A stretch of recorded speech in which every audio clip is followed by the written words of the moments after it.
Hi, and welcome to the key principles to overcoming anxiety easily.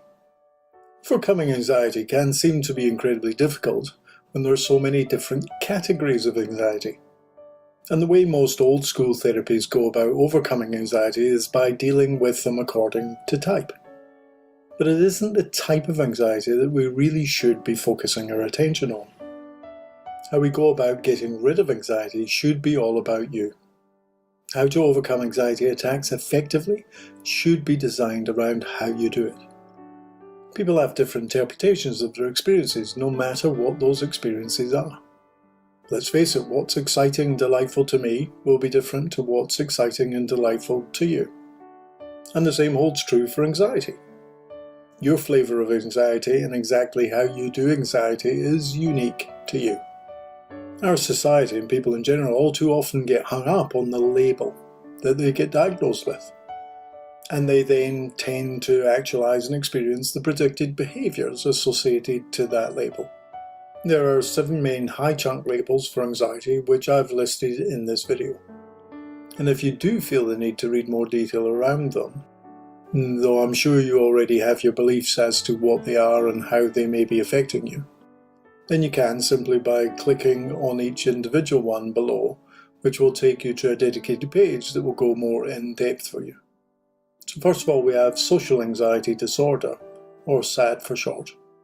Now, interestingly enough, this is also sometimes classed as a phobic response and can get labelled as social phobia. This anxiety disorder very much affects an individual in social situations and interactions. These can be limited to a very narrow context or be incredibly broad in the worst of cases. You can read more about social anxiety by clicking the link below under that heading. Next, we have generalized anxiety disorder, or GAD for short. Now, this is a far more general and cross-contextual anxiety disorder. And like most other anxieties, a person can experience uncontrolled extreme fear, worry and apprehension around specific situations. Any and all activities and events can seem daunting. And that's all areas of life, anything from health, wealth, career and relationships. You can read more by scrolling down the page to the specific term and click on the link there. Now the biggie here is post-traumatic stress disorder, or PTSD. This anxiety disorder is due to a significant and traumatic emotional or life-threatening event. A person will have been exposed to, either directly or indirectly, an experience of such intensity that they have now imprinted into their neurology a heightened state of hypervigilance which now exists and functions within them. Now this is a highly active and easily triggered fight or flight response, running for them under the surface all of the time. You can read more about PTSD by scrolling down the page and clicking on the link there. Now we have obsessive compulsive disorder, or OCD. The nature and functionality of this disorder is driven more often than not by anxiety. There is a highly inbuilt emotional charge that drives a person to feel the need to repeat and or to check an action or a behaviour. Now they'll do this multiple times to relieve anxiety and stress, and they will have neurologically linked that to the behaviour. Again, you can read more about that, scroll down the page and click on the link.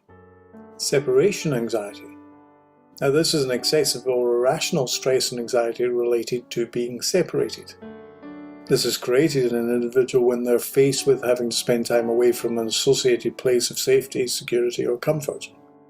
Whether that be a person like a mother or partner, or a place like country, town or home. This can also be associated to a group like church, school friends or other important social group. Scroll down, click on the appropriate link and read more there. Performance anxiety. This anxiety can take many different forms, from stage fright and fear of public speaking. It can be related to sports performance or academic endeavour. It could also be to a perceived expectation or concern about sexual prowess. This is the person's abilities to deliver on the qualities that would be attractive to a prospective mate. Phobias. Now this covers all of the traditionally understood and accepted phobias. Things like fear of spiders, cats, heights, open spaces, closed spaces, flying. though there are an ever-growing number of brand new phobias. Things like fear of motorways, bridges, technology, and a digital footprint. Again, scroll down and click the link that's appropriate to read more about phobias. So the first thing that you must do, that is far more important than the label itself, is to understand, what is it really? What form does your anxiety take, and how does it predictably manifest for you? How do you do it? When do you do it? When don't you do it? Once you know what it truly is, which is not the label, then how to overcome panic attacks of any kind will begin to become easier for you.